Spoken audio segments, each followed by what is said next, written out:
My name is Sharrie Sprouse, and my title currently is Staff Services Coordinator, which is program coordinator from third grade until I up and got to college, wanted to be a marine biologist. So much so, I went to school at Cal State Monterey Bay, not realizing that that program was highly impacted and would probably take an additional 4 years to leave with a degree. So I said, well, I got to be open to some other options. And that school requires everybody to do 90 hours of what some folks will call service learning, community service.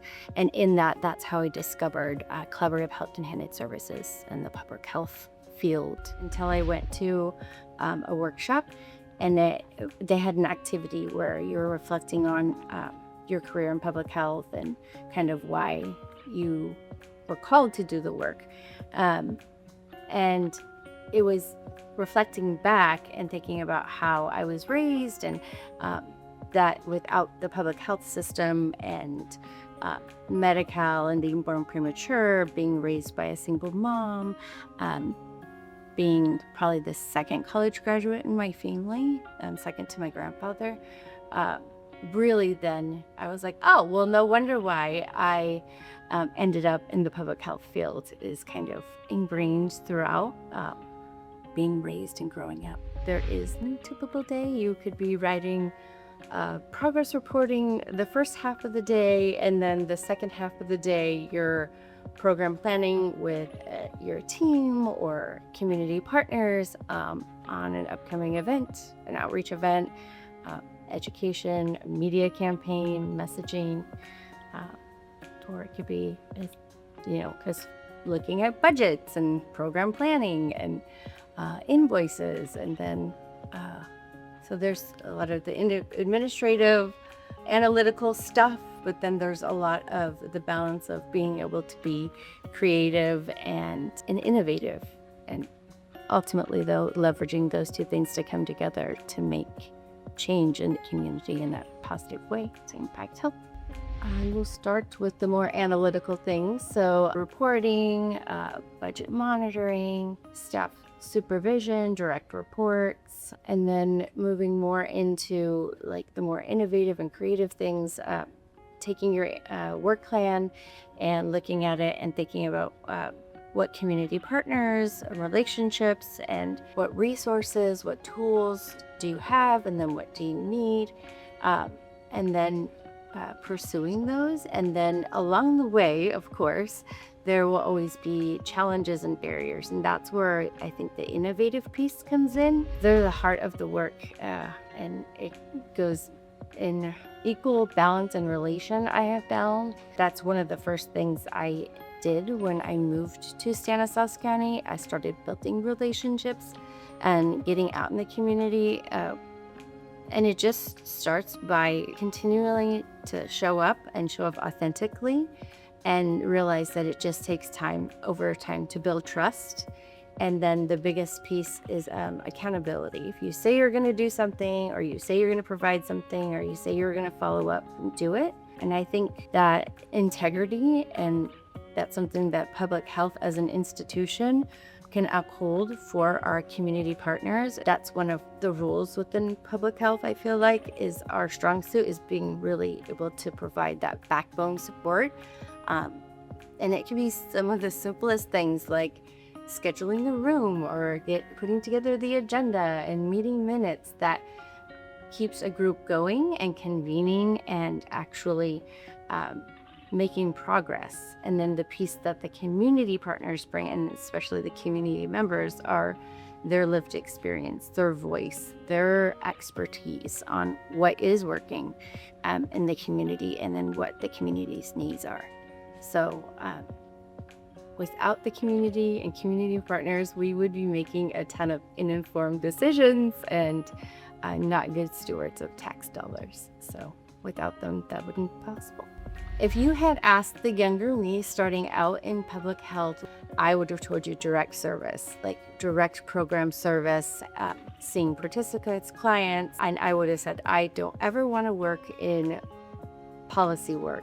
But then as I worked through my career in public health, I've moved naturally more and more away from that, because while the other work is can seem overwhelming at times and huge, ginormous to take on, when you do make a change, a policy change or a systems change, even if it's just in one sector, the impact you have then, or the reach, is much larger. So it's those things. They don't come easily or overnight, and there's not typically a ton, even within one career.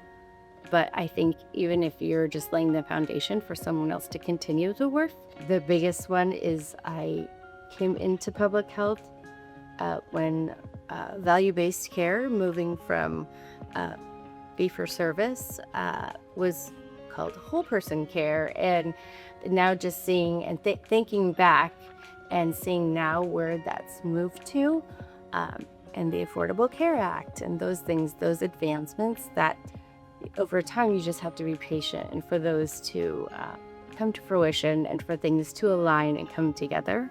But it does take a lot of time, decades still, but well worth it. One of my most memorable probably would be early on in my career in Stanislaus County. I was a health educator, and I was out in the community at a community event, and we had bottled water, and we were offering that to folks. So it was during summer, and it's extremely hot, and this one little boy kept coming up and asking for waters, and so we started watching where he was going, and he was going and putting them on his porch, which was just kind of diagonal from where we were and across the street. And he'd come back, "Can I have a few more?" And then finally I just said, "Wait, I can see what's going on. Why are you putting the bottle of water over there? What's going on?"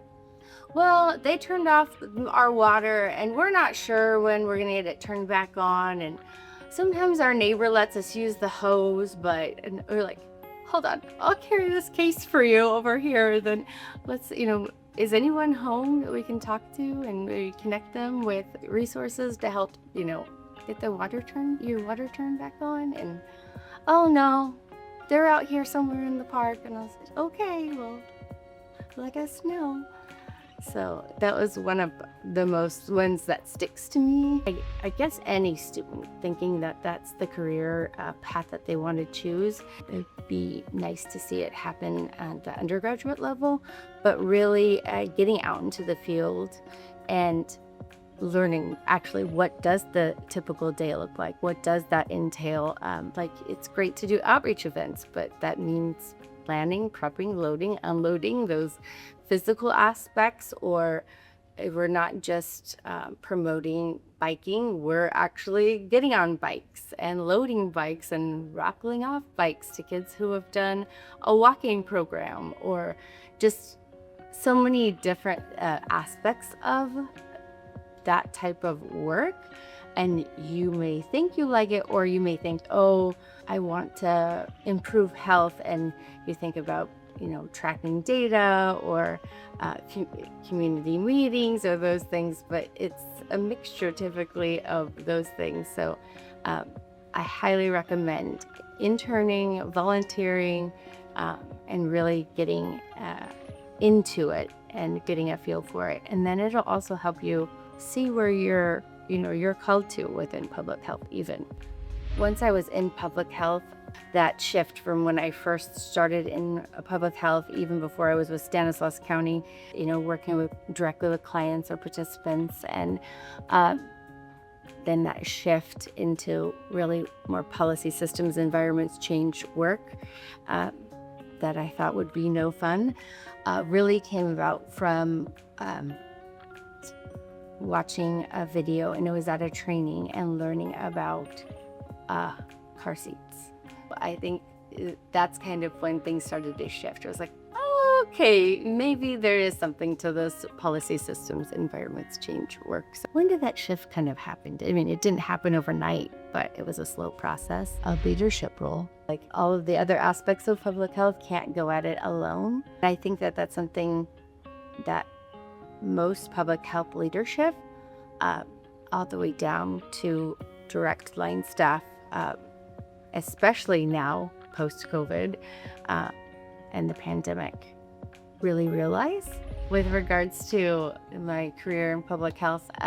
Don't be afraid to venture out of your comfort zone while you still have the safety net of interning. Like, try the off-the-wall CBO area content community that you don't think you have any interest in or pursuing, or like, don't turn away from policy work, I guess, would be leaning to it a little earlier.